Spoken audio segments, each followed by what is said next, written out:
চট্টগ্রামের হৃদয় কাঁপানো এক ট্র্যাজেডি।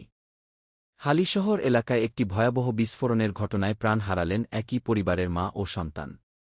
স্থানীয় সূত্র জানায়, বিস্ফোরণটি ঘটে একটি আবাসিক ভবনে, যেখানে গুরুতর আহত হন 40 বছর বয়সী নূরজাহান আক্তার রানী এবং তার 16 বছরের ছেলে শাওন। দুর্ঘটনার পরপরই প্রতিবেশীরা এগিয়ে এসে তাদের উদ্ধার করে প্রথমে স্থানীয় হাসপাতালে নিয়ে যান।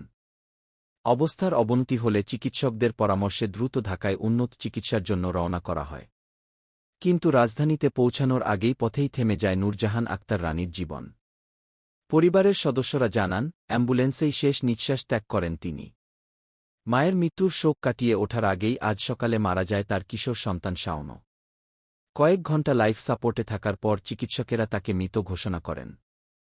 একই ঘটনায় একই পরিবারের 2 প্রাণ ঝরে যাওয়ায় এলাকায় নেমে এসেছে গভীর শোকের ছায়া। প্রতিবেশীরা বলছেন, রানী ছিলেন অত্যন্ত পরিশ্রমী ও সংসারী নারী। শাওন স্থানীয় একটি স্কুলের 10ম শ্রেণীর শিক্ষার্থী ছিল।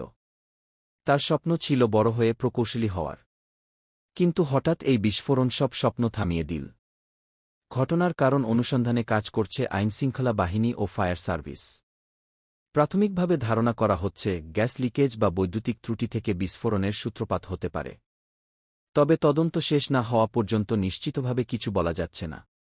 এদিকে স্বজনদের আহাজারিতে ভারী হয়ে উঠেছে পুরো এলাকা। একই পরিবারের 2 সদস্যের এমন করুণ বিদায় মেনে নিতে পারছেন না কেউই। স্থানীয় প্রশাসন জানিয়েছে, ক্ষতিগ্রস্ত পরিবারের পাশে দাঁড়াতে প্রয়োজনীয় সহায়তা দেওয়া হবে। একই ঘটনায় মা, ছেলের পরপর মৃত্যু শুধু একটি পরিবারের নয়, পুরো সমাজের জন্য এক বেদনাদায়ক স্মৃতি হয়ে থাকবে।